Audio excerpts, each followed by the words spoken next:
Hey, welcome to Life in the Leadership Lane. I'm your host, Bruce Waller, where I get to talk to leaders that are making a difference in the workplace and in our community. What did they do to get started?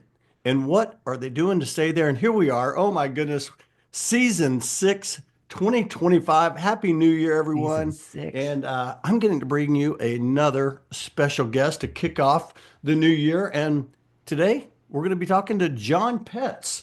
Jon is he's the newest Hall of Fame speaker, recognized by Oh, National Speakers Association. He is a certified professional speaker, of course. He's also an author, a magician, and a whole lot more. Jon, I've had you on my list wow. to have you on the show for a long time, and I'm so excited to have you. How you doing, man? Bruce, I'm fabulous. It is so wonderful to see you to start off 2025. It's the highlight of my day, I highlight of my love it. week. I love it. I love it. Okay, so I always start my podcast reflecting on when I met that person, or maybe I didn't meet them. They just kind of came into my path. So I want to see if you remember this. Tulsa, Oklahoma, at the Oklahoma HR conference. I'm sitting in the Yep. balcony. Now I say the balcony, we're way up. Greg Hawkes, Lindy Zavy, Daniel Holzer, and we're watching you perform as the keynote speaker. You're doing this magic. And I'm like, who's that guy? And Greg's like, you don't know Jon Petz? You're going to know Jon Petz. And I remember that day how much I loved watching you perform. And I have followed you ever since. I just want to, Oh do you remember gosh. speaking keynote at the Oklahoma HR in Tulsa? Of course I remember the event. I don't remember who you were sitting next to, but I remember, and I remember the unique beginning we did to that because we did this whole video intro and it was pretty wild. So Yes. no. Yes. Yeah. You were like running through the city, Yeah. and it was fabulous. It was a wild intro. Yeah, Yeah. very Yeah. detailed, beautiful production. But yeah, Yeah. of course I remember. That Good was a lot of people. fun. And of course, I did not get to meet you then. I did pick up a copy of your book, and we're going to talk about this. It's called Oh, Significance in that's the Simple latest. Moments. Yeah. And I loved it, and I followed your since. But then I got a chance to see you again at the Global HR Conference for Texas Yeah. SHRM in 2023. What'd you think about that conference? I loved it. I remember that was like the runway room. That was the widest room I've ever been in my life with 3 rows Oh, deep. That was the most, that's what I will always remember about that event. But the yeah, best people in the world. yeah. And I mean, I've followed up and stayed in touch with people there and booked some things from there to help other groups. Yeah, it was a wonderful event. Yeah, it was fantastic, and of course, I've got to hear you on some podcasts. The Shark, you were on the NSA podcast. And I love that, by the way. So I want to talk about that. One of the things sure. that has struck me about you, Jon. I'm in sales and marketing. The audience on this show is business leaders, Yep. HR leaders, people leaders, and for you, what I've read or talked to you a little bit about this, but you were in the sales role early on, and you transitioned into a full-time keynote speaker, entertainer. I would say as well. I would just love to kind of kick off the show, kind of you telling the Jon Petz story. Like, how did you like get started, and what's led you to where you are today? Just so for our audience to kind of get to know you a little Yeah. bit. I'm happy to and do so in an abbreviated form for you. But entertainment magician came as a child. I mean, that was my father showed me a trick when I was 7. Then I got a magic set for Christmas. And, we kind of dabble with it as a kid. But then I kind of jumped back into that when I came into the working world. And my professional background was real all on the technology side, first in telecom, then more in the .com era. So always the tech side of sales and marketing Mm, and performed as a magician, amateur, but doing elements. But what I learned early on is whether you're performing on a stage in an opera house or you're doing a stock option pitch to investors, I mean, creating moments that people remember and talk about. So I brought elements of magic into sales meetings and into my professional career and learned how effective it could be. And the short part of this, yes, I mean, MCI telecommunications, if you guys remember that one. I mean, that's when you had to dial one. Remember that? That's where I started out. I left MCI and I ended up touring and performing professionally as a magician for 3.5 years. Then I went back into the .com world and then ended up in the tech side of insurance. But what happened, I was doing a lot of sales training, a lot of sales inspiration and making it unique and fun and using these, what I call moments of amazement to help people understand how to create memorable moments in a sales meeting. And then I had clients like, hey, I hear you that you did this for your, could you think you come talk to our sales team? Mm, Like, and then vendors and like people I'd never heard of, like, hey, I hear you talk. So it's a remote control. It's not, I hear you talk to sales teams. I'm like, mhm, and it was June 30th, 2004 when I had a great exit from my company. We made arrangements and I left to go to help more people. And it's mm. been so 20 and a half years. Yeah. And it's motivational performer. It's business strategy. It's that trifecta. We definitely have the business strategy, but it's fun and it's entertaining. And there's always that inward looking inspirational side. I love that. I'm curious. Like a lot of people talk about doing different things during their career, and for you to transition into being a speaker, I would think that would have been very challenging and exciting at the same time. Do you remember that moment? I remember my still a best friend, Mark Degenkolb. He's chief revenue officer of a company. Well, he's my sales buddy, right? Yeah. He's like, man, you got to take 6 months. Don't look back. You can do this. We've got this, and just giving me Mm, that courage in a sense. Scary for sure. And it was funny in that I would do Jimmy's birthday party on Saturday, and then it'd be like a keynote speaker on Monday. I would do it. Yes. Do you have? But yes, I will do it. Yes, I mean doing anything. And I do remember being like 5 months in. I'm like, I called Mark. I'm like, I think I got to get my resume. This is tough. I mean, it is a mm, hard business, very yeah. difficult. Mm, And I got an opportunity through an event planner, then worked for Borden Chemical, met the CEO of Borden. We did a program for him. He's like, I want this at this division. I want this at this division and this division and this division. And I went all over with them and I've never looked back since. that's Yeah. awesome. Was there a moment, and I wrote a book, Find Your Lane, back in 2017, Yeah. and I always talk about when people find their lane, they're calling their purpose. Just things are just different. Was there a moment when you said, "Hey, you know what? I found my lane here. I'm good now." And I think you find your lane and then sometimes you want to pick a new lane and then you see another lane that's moving Change faster. You lanes. know the deal. Yeah. Uh, I'm still finding it, but there's times for sure where, and you finish an event, you've spoken with 15,000, it doesn't matter how many people, you've spoken with 10 people, but you have that one person that comes and speaks with you. They're Mm, waiting at the very end of the line because they want the mm, whole room to be clear and they're going to share something. And you spend a moment with that person and they mm, share, and you're like, I was supposed to be here and create for this mm. moment today for that person. And you hug and you cry and you pray sometimes. It just, that's unique. So there's been multiple moments in my life that I felt this is what I do. Yeah. Oh, I love that. I love that. I'm curious. Okay, so you mentioned Mark. You had a friend that kind of encouraged you and pushed you. Were there some? I always like to ask my guests. Were there mentors or people in your path that really helped shape you and get to where you are today? Can you talk about a couple of them and what was it that made them great mentors? There's an association I'm a part of called National Speakers Association. It's Hmm. wonderful. You have to figure it's all thought leaders. It's all you go to the convention and you're sitting next to the former CEO of Southwest Airlines on one side, and then here is the person who climbed Mount Everest blind and with no legs on the other side. It is the most diverse group of people you can imagine, but everyone helping each other. So many mentors through that association I've met.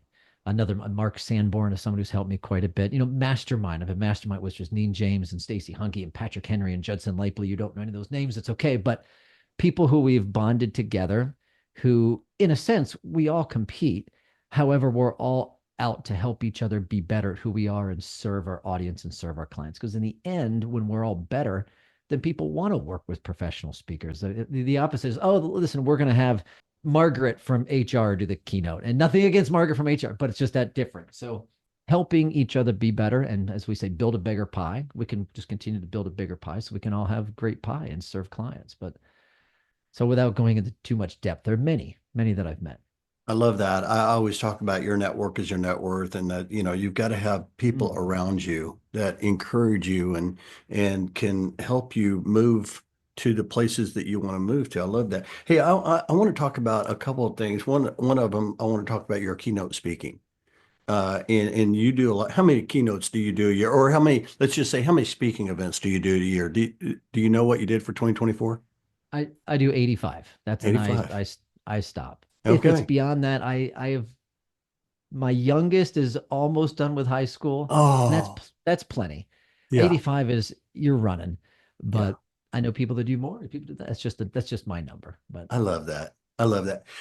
And so you do a lot of keynote speaking. You talked about when someone listening today and they're like, hey, I heard Jon Petz. He talks about this. Talk about that again. You talk about business strategy. You talk about motivation. What do companies typically when they hire you? I'm just curious, like, is there a yeah. common thread that when they hire me, this is typically what they're looking for and how I can help them? Oh, sure. I mean, everything I come back to is either from the human connection side, culture, sales, or service side. And without putting a marketing spin on it, I'll give you Yeah. a basic element. And actually, I kind of said something of this nature when, as a performer, and knowing how to connect with an audience and being successful at doing it, and how to create moments of amazement. These are the moments where people are in, neurologically, psychologically, when you see something amazing, it imprints something different on the brain. You Mm. have that mind share. How do you create those exact moments in a sales organization? So you have people saying, do it again, kind of about what you do. Because as a magician, it's cool. After you do something diabolically impossible, people come up like, how'd you do it? And then they get their friends, they get their phone out, they record you, they look at you and are like, do it again, do it again. Yeah. So that's the moment we want to create. So in sales and service, we talk about that aspect. The other piece that I've in the book, the most recent book you have is Significance and Simple Moments, is much more on the relationship side that often in business, we want to conquer relationships to succeed. We want to be significant, but you can't be. You have to be deemed significant by those you serve. And we learn that relationships are nothing that we conquer. It's a series of simple moments that matter to those that we serve. Mm. How do you identify them, deliver them, and appreciate them? So it's all about that building that trust and building those simple moments that matter to those that you serve. And that can be in a culture, could be in a community, could be in a sales and a service, or it could be in any. So I can go any which way, but it's a wonderful inward looking and kind of life perspective program that fits any organization. I love that. And I know how, there's like I said, there's a lot of listeners right now thinking, okay, well, I'm serving as a people leader. I'm serving in mobility. I'm serving whatever that role is. And I always share that you can create those moments in any role, right? So in other words, when someone leaves your office, are they going, like I always talk about the five-star experience? Yeah. Will they give you 5 stars as they walk out going, that was a great experience, no matter what the conversation was, or are they walking away going, oh man, that's 1 star all the way? Is that some of the things that you also, because I would think that when someone leaves, they're trying to figure out how they can create a moment. Talk about maybe, I don't know, maybe someone listening right now that, I don't know, how would they create a moment? I think you need to identify what the moment is. And I think, Yeah. unfortunately, we're all so busy, we step over the moments. We step Mm. over the dull penny laying in the sidewalk because it's not meaningful to us, but it could be meaningful to that person you're serving. The way I set it up is truly how do you identify the moments? You talk through the touch points in a day, in a career, when someone comes into an office, they've coming to a showroom, depending on who's listening. So many different variables. Once you can identify the different touch points, you can ask yourself, like, what if? Wouldn't it be cool if? And Mm. you can come up with the most wild whiteboard ideas, just the crazy ideas. And some of the first crazy ideas, they're too much money, they're nonsense, but from these ideas, you can then boil it down to, but what if this happened? Mm. Because when someone talks, no one talks about average. We talk about the story moments, what they didn't expect. How do you create those little unexpected moments that someone talks about you to get the 5 star? I love talking about, we're in a 5 star in 10. We get out of our Uber, we hit 5 star. We had a lift, we hit five. Like, listen, I hit 4 star because if you don't do one extra thing to do something unexpected, I mean, it's a good ride. Don't get me wrong, but yeah, it was fine. That's four. Mm. That's not five. That's four. I I love help people figure out. I do. There's my soapbox. I want people to stop just giving 5 stars. They have to Listen, do. They have to earn the 5 star. for That's all an you earned out right. there, for all you out there that's driving Uber, if you pick up Jon Petz, you better do I'm the extra to get that 5 star. I love that. Hey, talk about this book. I'm holding up this book right here. And I got to tell you, well, the word significance, and that's what it is to me. I published a book last year called Drive with Purpose, Moving Your Career from Success to Significance. and I always talk about success is achievement, significance is impact. Well, then I just pulled your Mhm. book out and I just realized that the title, significance. I Yeah. don't know. Talk about this, but and by the way, this is a very nice book. Well done. I purchased this actually in Oklahoma, but you were also, I think these were also available at the Global HR conference. Talk about that book just for a second. Like, what inspired you to write that book, and what kind of feedback have you got? Wow. What inspired this, the story in there is what inspired me. It is, I can't go into that full story by any nature. A chance meeting of a young boy in a hospital who I was asked to perform for. Wanted to meet David Copperfield. They couldn't get David. They called me. And the nature of the book is it's a 20-minute read. It's full of Yep. pictures. It's the kind of books we like to read. It's Yeah.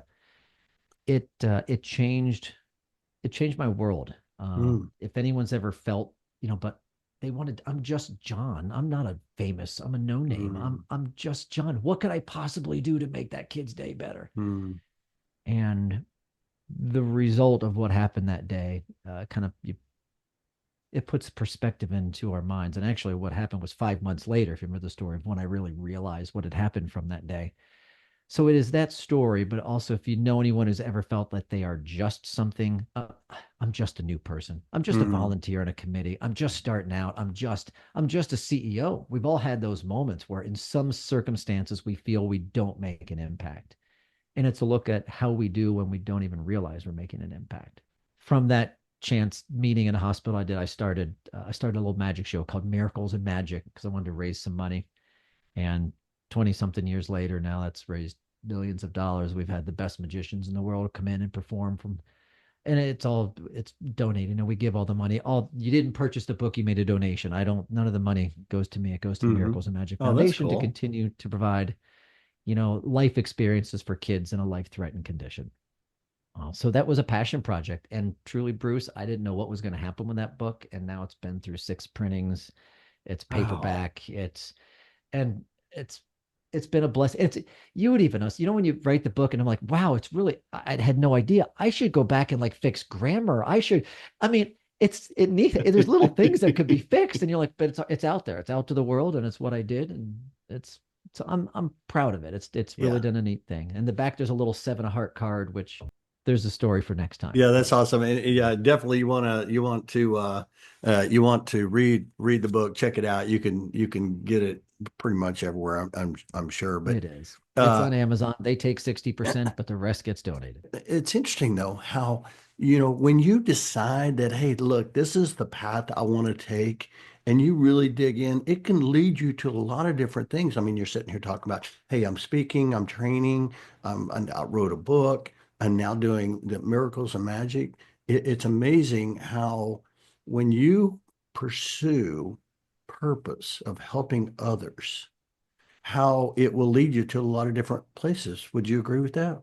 And you don't know where it's going to lead you. Will it lead you to a crazy different amount of places for Yeah. sure? Yeah. Yeah. Hey, I do want to dive into this one word that you said, and I didn't think about this before we started, but the word just. I'm Yeah. just. I would like to dive into that just for a second because early on, I kind of, I don't know. I don't know if I went through a training or whatever it was, but started catching myself. Maybe it was through Toastmasters. And I had to start, whenever I started to use the word just, I had to pull back because you're not just something. Talk about just. Do you hear people say that, and how can people like reframe that? Well, I bet everyone listening has probably said that about themselves in some circumstance. And when that happens, they're looking you and I don't know if they're looking you in now like, I don't feel I make a difference Mm, in this environment anyway. And I love to make people feel more valuable. That's my whole element is I want people to be more valuable than they already are and have that mm, true sense of feeling. So if they're not just, what are you? mm, And it's sometimes people are just kind of holding back and we don't want to put ourselves out there. And I help people sometimes even do I am statements. And if we're not just, then what are you and what do you do? And it's actually on your lines, it's taking us digging down deeper into the purpose of what they do, what they care about, without going through the illustration. I'm going into work mode for a second, but it's, I'm John, I'm a speaker and entertainer. No, I help people re-engage into who they are and what they do. That's what I am. That's what I do. I'm not just a speaker and entertainer. mm, But I think people really belittle. and feel less valuable. But if we can give them that sense and just give that power of thought and empower them to know that they're not just, maybe Mm. we don't have the much credentials or credibility, we haven't done this before, but it doesn't matter that every little action makes an impact on the outcome. And that is a sense of purpose and value. So There are some people listening right now that are taking notes, probably like me. I've got a full page of notes here, and they're thinking, you know what? That's encouraging, because I've used that word. I'm just the I'm membership only, director. yeah, I'm just, I mean, even if you just remove the word, I'm the membership director. Yeah. Yeah. Yeah. And this is what I do. And it will make you feel different too, won't it? Is that it doesn't, it makes the person you're talking to, Yep. reframes it up, the conversation will feel different, but it makes you feel different. It also I would think it gives you more confidence too, right? Very much so. Only is the ugly step cousin. I'm only a, you know, The step I'm only starting cousin. out. Yeah. That's true though. I wrote down something on my notes here, about failure. And a lot of times, whenever we decide to step into something different, or maybe even we're in our role, we just fail. I don't know. Have you failed, and how do you Oh, look at come on. failure, and how do you push through failure? I'm curious about your thoughts because I talked to a lot of different speakers, and everyone seems to have a common thread of the word failure. I know I do. I raised my hand. Talk about failure for a second, and as people are listening to the show, it's 2025. They're pushing through. They're getting ready. Oh They're gosh. going to come across failure. How do you deal with that? I mean, it sucks. It's how you deal with it. You're heartbroken. You're devastated. You're embarrassed. And Yeah. it's going to happen again and again and again. I mean, you're talking both a speaker on stage, so I'm a live performer and magician. You want to talk about like failure in Mm, magic of what can go wrong when you're taking risks and you've got everything banked on one perfect moment mm, and doesn't go right. I mean, tremendous amounts of failure stories in there. And you learn something different from each of them. What I feel I've learned from failure is is a sense of gratitude when things even goes great, like knowing, hey, this, and not only what I feel that I would have done well on a stage or in front of an audience, but the gratitude of that camera person who framed it up perfectly right, the audio person who hit the sound cue right. So the opposite of really when things go really well, recognizing those who are part of making that thing go really, really well. mm. I like doing that. And I've been told I go thank every camera person afterward. If there's camera, I thank the audio people. It's a relationship.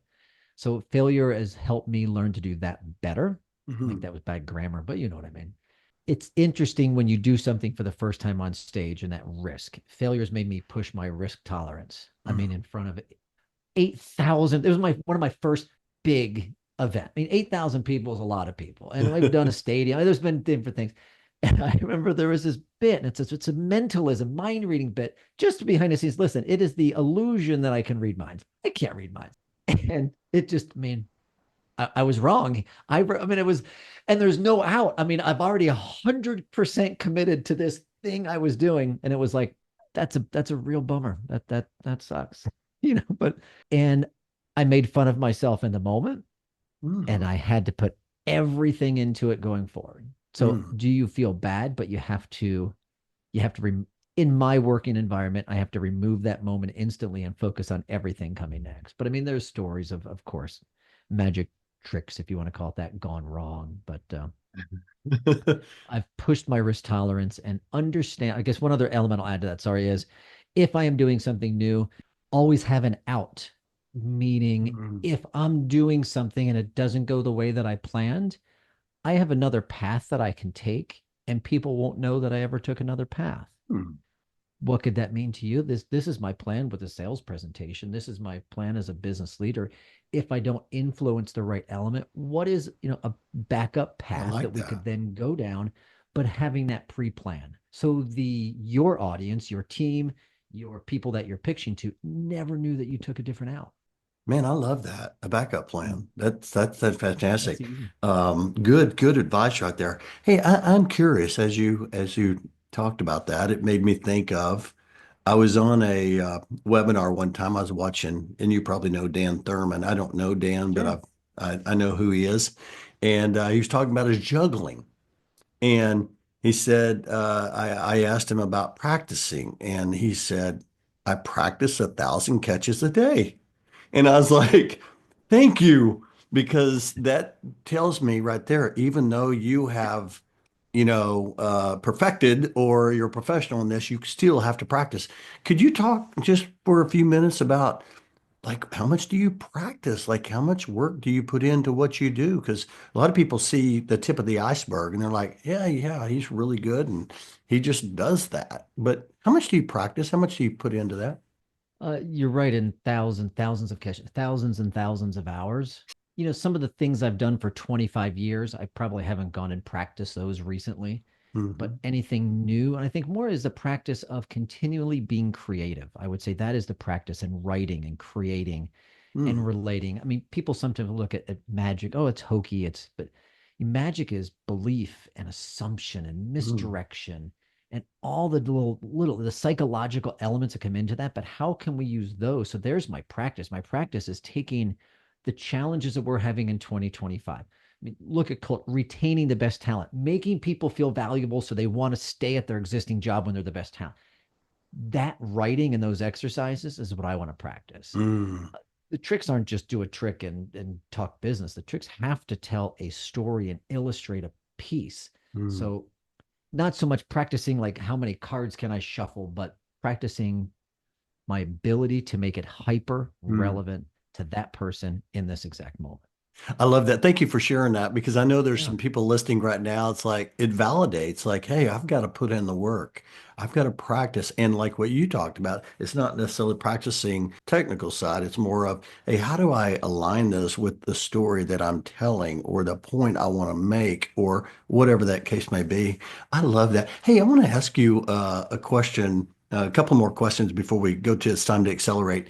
One of the questions was, what was it like to have your name announced as a Hall of Fame speaker at the National Speakers Association conference? I know personally know Linda Swindling very well. She was in that Yeah. class.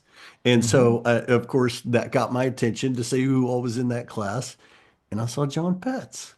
And I'm like, how cool is that? Talk about that for a second. Yeah, I mean, certainly the biggest honor I can get in my profession. Now I don't know what else to do. I might as well wrap it up. I got nothing. That's it. That's it. That's It the end of the was, show.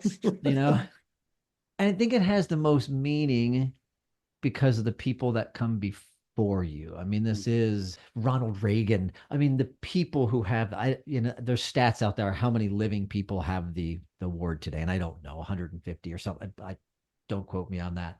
It was a massive honor because it is voted on by the existing Hall of Famers. It's not a Mm. popularity. It's not there's a lot of data, credentials, work that goes into it. It was also the most nervous I can remember being. And I'm not, I mean, I get nervous going on and doing what I do, but a good, powerful, good energy nervous. Yeah. I was Mm. scared because you got to go up and make an acceptance speech. And I'm like, these are a bunch of speakers. And I looked at my video and I said, three times. I'm like, it was the greatest moment and greatest I have three daughters, they were all there, and Mm. most of my speech was dedicated to them, for them believing in me and being part of this journey with me. Yeah, that's fantastic. I love that. Hey, I wanna kind of wrap this up with there's probably some people listening right now that I don't know, they want to do more speaking and they're working in their field, but they want to do more speaking. I don't know, maybe a tip that you might share for someone that's kind of like wants to get started. It is a business and it's hard. Mm. It's kind of the secrets to success. It is hard work, as is everything that you want to be good at. Uh, I tell people it is harder now than it was even when I started, just because there are so many. It's a very crowded field. Okay. Everyone, I don't want to say everyone, but so many people want to be a speaker. So get on stage, stage time, stage time, stage time, stage. If you get paid, if you don't get paid, your best marketing is to people see what you do. Mm. Even if it's, I mean, every city's got their Rotary meetings, and every week they have a 15-minute speaker. Go to the different cities, just get on stage and do it, practice it, break it, fail at it, pick up a couple clients of it, and then build from it. But you And catch 22. How do you get on stage? That you got to make the calls, you got to get on the emails, you got to Mm. use your network. But start with some basic things and just get good and work and continue to improve and know that is absolutely an ongoing journey. I've had some success and I'm just getting started. I'm trying to learn more and I love that. recreate and I mean, I have to be hyper relevant. This year's all different. What am I going to bring to my clients that's different so they can feel more valuable and their team can stay and they can feel powerful and grow their sales and have the best CX imaginable. That's what I got to help them do.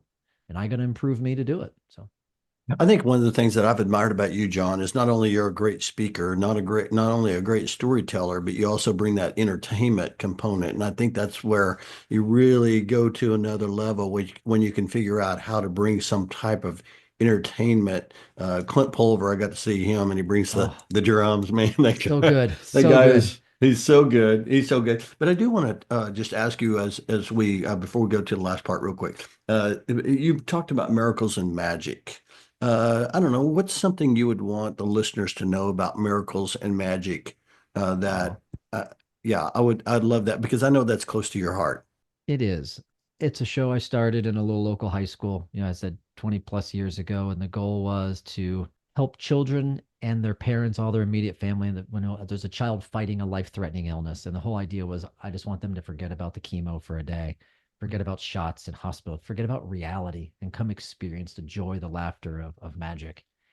And we've had some wonderful sponsors that we know it's a downtown theater. It's an annual event. We're actually in 2025. We're looking to go to Charlotte and Cincinnati, which Mm, was new, expand a couple different cities because there's great hospital systems and support systems that we have there that we can kind of bring this to more and give that. But it's not your little backyard birthday party show. I mean, it's Vegas headliners coming in and doing mm, an awesome, and we do it for the families, and we have a public show, and all that money is donated back as well. So it's just that's been a awesome. wonderful blessing, and I've met some amazing kids. We get to highlight a child each year and talk about them on stage, and they take part in the illusion. And and I've made friends and I've lost friends. It's a difficult thing, but we're making a difference. If it's one smile at a time and giving a brother who never gets any attention because they feel I'm Mm. just a brother of a sick kid, right? The just word. That no, you're important too, and you're Yeah, part of this. So it's been a significance. very difficult, but trying. Yeah. That's awesome. I will put a link in the show notes if you'll send that over to me, and so people can check that out. Miraclesandmagic.com. Yeah. Oh, I love that. Definitely significance. You are in the lane of significance, John Petz. I appreciate you so much. Hey, I always like to just give real quick, if All you've right. ever given any advice, Okay. that you've given a lot of great advice today, but were you ever given any advice that you find yourself sharing often? If you ask this to my children, here's what they would tell you the advice that I give people. And it's not even my own tagline really, but life isn't a dress rehearsal, it's showtime. You can watch life happen or you can go participate and make it happen. So I Hmm. want people to get up, go out and make it happen. Stop watching everything. Go be you. That's fantastic. I love that. Hey, let's shift to it's time to accelerate. I got just a few All questions. right. First question I like to ask my guests is if they have a favorite book. I'm sure you're a reader, or maybe you listen to an Audible, but a favorite book? My favorite book is a classic, what, 50, 60, Dale Carnegie, How to Win Friends and Influence People. It's one of those that I try to read every year, every other. Hmm. It's dated, yeah, but it's all still valid. It's all still so good. Yeah, It, classic. yeah, it's timeless. I think I mentioned to you before we got on, I took a Dale Carnegie class. It was one of my favorites ever. You mentioned gratitude. I have the word gratitude circled two times on my paper here. You mentioned gratitude. What are you most grateful for? The opportunities that I have and the people I get to meet, the places I get to go sometimes. We all work so hard to get where we are and to do what we do, but I'm so grateful when I get to do that in front of people who I love and can meet and connect with. There's nothing better. Hmm. Yeah. Yeah, I love that. I love that. What are you looking forward to in 2025? Here we are. We're kicking off the year. I know you got something big. I listened to, it was Jesse Itzler, and he talked about the Masagi. And that's this one big thing each year that he does. I think it was a Japanese term. Yeah. You have like something you're looking forward to? Probably the biggest thing, if we can back on miracles and magic to pull off two new cities this year, that would be my biggest project. Uh, Yes. Maybe start the podcast I've been talking about for 3 years, Bruce. I don't know. I have great ideas and I have a lot of Uh, things that could be a very fun one. But I mean, it is going to be, I mean, it's already, um, it's going to be a busy year, which is great. I'm yeah, grateful for that. But to add, to serve more kids with miracles and magic would be my big thing. that's awesome. That's your purpose. I love it. I love it. Oh my goodness. Okay, here's the last question. Probably my Mhm. favorite question I like to ask, and that's Jon Petz, 10 years older. He's around the corner, knocking at your door. You are going to go answer that door. What's he going to tell you? He's going to say, thanks for not slowing down and doing it Mm. all. Thanks for working hard. Thanks for raising great daughters. And do it again. There's my Do hashtag. it again. How'd you do it? Do it again. Hey, when you pick up the book, all of my listeners, when you pick up the book, Significance in Simple Moments, you're going to hear that phrase a lot. And John, this has been so much fun. I'm so grateful for you coming on the show today. For those listening that said, man, I want to follow John. I have questions for John. I want John to come speak at my event. How would they get a hold of you? What's the best way for them to connect? I'm an easy Google, thankfully. John is Jon. Even if you spell it wrong, it'll come up. JonPetz. There's no sports celebrities with my name, so that works for me right now. So johnpetz.com.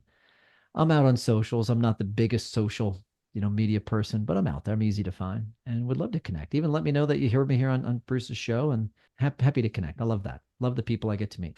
You are a blessing to many. I'm going to add some of the links that we talked about to the show notes so people can, whether they want to connect with you or they want to learn more about you or Miracles Magic. I think that's fantastic, the work you're doing.